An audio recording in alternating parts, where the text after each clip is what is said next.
I picked it up from the market. It kind of complements the design to take this picture. Look at this beautiful work. Really quite beautiful. So I've been seeing all these beautiful tablecloths makes, shirts, blouses, dresses, and I have this beautiful tablecloth myself. I picked it up from the market. It was only a euro. There was a pile of fabric, and I saw it and I picked it up straight away. And there was this other lady eyeing me because she thought the moment she puts it down, I'm going to pick it up. And I thought, I am not going to put it down. So here we are, now trying to figure out a pattern to make this. It has to be a few things. It has to be really good quality. It has to be well made. It has to be something that I'm going to be wearing and that makes it justice, and it carries on the craftsmanship that was given to this tablecloth. Then I thought, for a vintage cloth, what could it be better than a vintage top? I have this magazine from 2018. It's a lovely blouse, and it has a beautiful sleeves that I thought it would show this embroidery very nicely. So that's what we're making today. We're making a beautiful vintage style blouse with a vintage cloth. I hope you enjoy. Probably goes nicely with the fabric. It kind of complements the design and the textile. So I'm thinking of doing something like this, not tucked in here, but loose. I don't know. I have this double ghost with this beautiful gold flakes in my stash for a while now. And I was thinking I might do this to do the sample and then cut my beautiful cloth, tablecloth from there.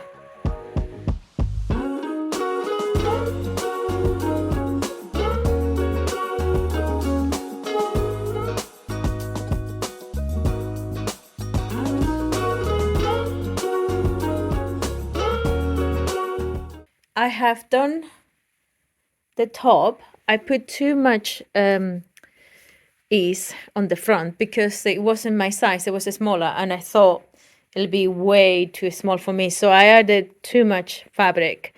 I've already tried it, and it's a little bit too loose on me. But I do like the sleeves, and I like the top. I should have double backed this because I think it's getting out of shape. So what I'm going to do is I'm going to fix the pattern that I did. And here you can see that the sleeves are stitched front and back. So what I've done is I have stitched the pattern, and then I'm trying to put the pattern of the sleeve around this beautiful rose here, which is quite pretty, and see if I can get as much of the flower right on the shoulder. So the jog goes here as well. So I'm gonna try to add it just so I can get as much as the flower on the top here on the shoulder, and then find another part of the cloth where I could put the other sleeve, and then obviously do the opposite, the mirror side. But I'm not sure where I want to do the top. I can't do it upside down because then the flower, oh, okay. Maybe the flower goes up and down.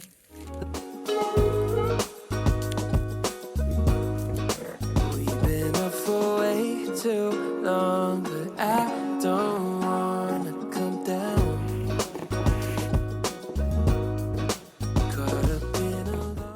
Okay, so I found the next corner, and I just put my pattern face down on the fabric. So basically, I just meet both of these designs. And then what I'm going to do is, obviously I have to do the mirror one, because it is the left and the right sleeves. So I'm going to match this one properly, and that, and I'm going to match, you can see it's pretty much a perfect match. This lady made some beautiful, beautiful embroidery. I can't wait to wear this blouse. what I might do is I might search all of the edges before I even do anything with the pieces. The moment I'm cutting them, I just search them so the embroidery doesn't come out. I think the flower will look better, maybe a little bit higher. Yeah, let me see. Okay, so I've decided to do it upside down. So the pleats will be here and these swaddle things will go in each side of the front and the flower will go down on the front. This is how the sleeves will look on the new blouse. Looks gorgeous, absolutely gorgeous.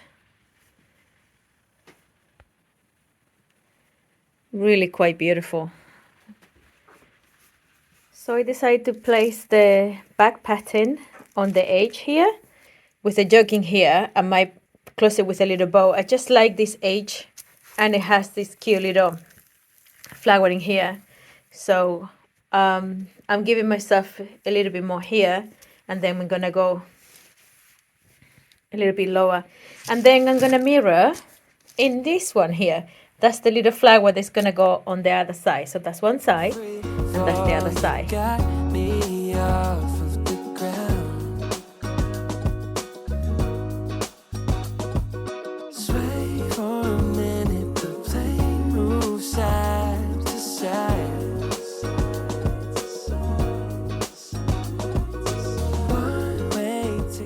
So these are the pleats at the front, all iron. I really like at the end, I really like how this flower goes down. It's very pretty. I need to iron this properly. But anyway, I have done the front yoke piece and I managed to get the cross of the green stitching right in the middle of it. So now with a lot of time and dedication, I should pin that curve in here. I backed it up with a little piece of vintage sheets that I have, stitch it and then turn it around and then make this fold it like that and hold it so you don't see the stitching on the inside. So this is the blouse. That's the back, sleeve, front, sleeve, back. And then I'm gonna have to put the yoke in here. I can only put it on the floor to take this picture. So I have to stitch this here. I'm just putting it here to see how it looks like. I absolutely think that is absolutely beautiful. Really beautiful, the sleeve. Look at that. Isn't that beautiful? And then what I've done here is I've finished the edge of the bag with a beautiful embroidery. I'm hoping to see if I can pick some of more of this embroidery from the tablecloth and then maybe put it on the, at least on the hem here on the sleeve. But I think overall it looks very pretty.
So this is the end result. Absolutely love it. I mimic the jug design with the eggs at the bottom. I finished the sleeves just folding it double and stitching it. I was gonna put the trimming at the bottom, but it was just getting too heavy, so I decided to do it simply. And this is the design at the back and the trim. I think this is a very sweet vintage inspired blouse, a shirt with a vintage cloth. I think it looks really quite beautiful. I spent some time trying to get the motifs where I wanted them, and things like mimicking in the jog here, mimicking the cross here with the bottom of the shirt. I also wanted the embroidery to be on a similar height, so the sleeve, the center, and the other sleeve. And I had quite a big tablecloth, and I was trying to not spoil it, not to just cut off senselessly, not even thinking about what I was doing.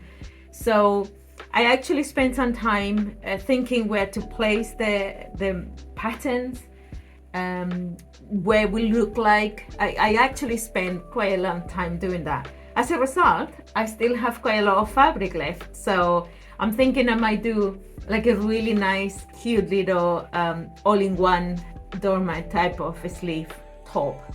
At the back, I did a different thing altogether. I chose these cute little motifs for each side, facing each other.